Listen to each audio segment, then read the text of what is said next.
ইসলামের সুশীতল ছায়ায় আশ্রয় গ্রহণ করলেন সিনিয়র ক্রীড়া সাংবাদিক এবং কন্টেন্ট ক্রিয়েটর দেব চৌধুরী। হ্যাঁ দর্শক, কোনো গুঞ্জন না, বিষয়টা সত্যি। শুক্রবার জুমার নামাজের পর রাজধানীর দারুস সালাম শাহী মসজিদে তিনি শাহাদাহ পাঠের মাধ্যমে আনুষ্ঠানিকভাবে ইসলাম ধর্মগ্রহণ করেন। সে সময় সেখানে উপস্থিত ছিলেন বিখ্যাত ইসলামী বক্তা এবং আলেমী দ্বীন আব্দুল হাই সাইফুল্লাহ। ইসলাম ধর্ম গ্রহণের পূর্বে মুসল্লিদের উপস্থিতিতে এক সংক্ষিপ্ত বক্তব্য দেন দেব চৌধুরী। সেখানে তিনি বলেন, আমি সম্পূর্ণ স্বেচ্ছায় আজ ইসলাম ধর্ম গ্রহণ করছি। যদিও আমি এখনো আরবি পড়তে পারি না, তবে আমার ঘরে পবিত্র কোরআনের বাংলা অনুদিত 3টি কপি আছে।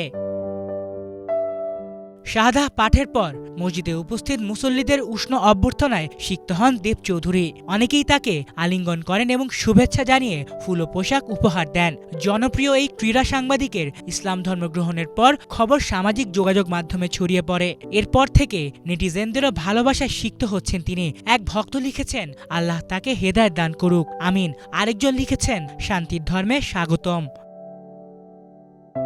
এদিকে দেব চৌধুরীর ইসলাম গ্রহণে তাকে প্রশংসায় ভাসিয়েছেন তার সাবেক সহকর্মী এবং কন্টেন্ট ক্রিয়েটর রিয়াসাত আজিম। নিজের অফিসিয়াল ফেসবুক পেজে একটি ছবি পোস্ট করে তিনি লিখেছেন, সহকর্মী দেব চৌধুরী ইসলাম কবুল করেছেন, কালিমা পাঠ করেছেন, শান্তির ধর্ম ইসলামে তাকে স্বাগতম।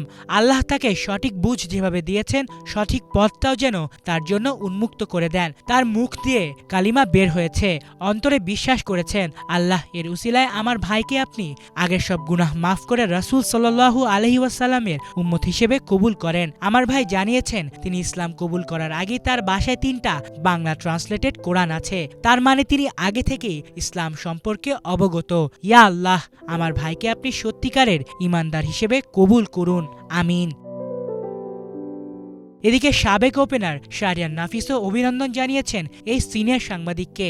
এক ফেসবুক পোস্টে তিনি লিখেছেন, ইসলামে স্বাগতম দেব চৌধুরী, আল্লাহ আপনাকে কবুল করুন, আল্লাহ আপনার পথ চলা সহজ করে দিন, আল্লাহ আপনার জ্ঞান বৃদ্ধি করে দিন, আমিন। ইসলামের সুশীতল ছায়ায় আশ্রয় গ্রহণ করার পর দেব চৌধুরীর জীবন হোক আরও সুখী এবং সমৃদ্ধ, তাই যেন গোটা মুসলিম জাতির প্রত্যাশা। আলিফ চৌধুরী, বাংলা ভিশন, ঢাকা।